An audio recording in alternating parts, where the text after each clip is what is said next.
Ethiopians set to rewrite history by planting 200 million seedlings in a single day. The ambitious initiative is part of the Ethiopian government's aspiration to plant 4 billion trees during the second half of their current fiscal year. Here's a summary of the article. Addis Ababa, July 26. Bekel Benti, a bus driver in Ethiopia's capital Addis Ababa, is excited to take part in a historic national tree planting event, which is slated for Monday. The East African country is set to mark a new world record of planting 200 million seedlings in a single day. The initiative to plant 200 million trees in a single day was launched by the Ethiopian Prime Minister, an initiative which is expected to break a world record so far held by India on planting a large number of tree seedlings in a single day. Under the 4 billion trees planting Green Legacy National Project, all Ethiopians are expected to plant at least 40 trees during the course of action. Natnal Sagay, a primary school teacher, also shared Benti's assertion regarding the long-term importance of planting trees towards the betterment of the country's future. Ethiopia's tree planting initiative has so far witnessed the planting of more than 2.6 billion seedlings across the country since the initiative was launched some 3 months ago, according to figures from the Ethiopian Ministry of Agriculture. While more than 60% of the Green Legacy target has been already met, the ministry also on Friday announced the successful distribution of the planned 200 million seedlings throughout the country, most of which are said to be indigenous tree species. This post received a score of 18,798, with an upvote ratio of 95%. Here are the top comments in response to this article. This picture seems to have exactly 0 Ethiopians in it. The article is from a Chinese news website and has no pictures, so it probably just pulled the first thing they could from the website. Yeah, the picture is from another article, the top story section. It's the website's fault for not having the correct meta tags to tell websites and robots what image should be used, but I wouldn't say that they are doing anything with malicious intent or that it compromises the authenticity of the article or news network.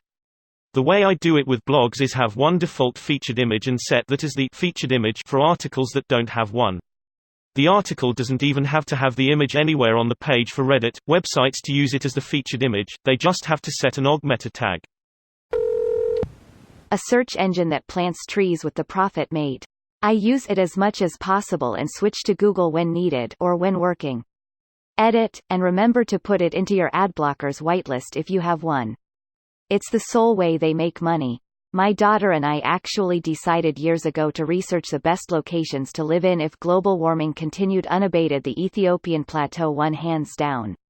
I assume we weren't the only ones. Very interesting. Did you happen to know what might happen to Ireland, the UK? Floods forever. Due to increased rainfall, sea level rise, or both? Yes, both. The higher temps increase rainfall by pulling more warm air over areas that currently have lower temps on average, but also the rapid melting of our polar caps disrupts weather patterns through adding large volumes of water to our oceanic currents, and of course increasing the sea level. England and Wales are particularly likely to flood heavily and eventually become submerged simply because they're so small. I'm no expert but have read a lot about this. From what I've read, the ocean rising is pretty much inevitable, but it will be a slow process, and there's not a chance of England being submerged, as even the increase won't be on that level. Just the first thing on Google, but it's NASA, so a decent source. Whilst still terrifying for people living on the coast, which is a huge amount of people, it's at least not extremely rapid and it won't be submerging islands like Ireland and the UK. Greater than, but it will be a slow process. There is some new science out that was posted up here not long ago that suggested it may actually happen in fits and starts, with some happening much more quickly than we have been expecting, depending on whether ice sheets uncork in Antarctica. That being said, even if every bit of ice melted on Earth, the maximum possible sea level rise is 58 meters or so, and that definitely will not take the pretty much any of UK off the map. I mean, sea level rise probably isn't our biggest concern, but I definitely wouldn't be buying property anywhere near the coast nonetheless. This video was automatically created by Reddit to speech. The article and comments in this video were selected from Reddit according to their upvotes, and any paraphrasing was performed by smmry.com, without any human intervention.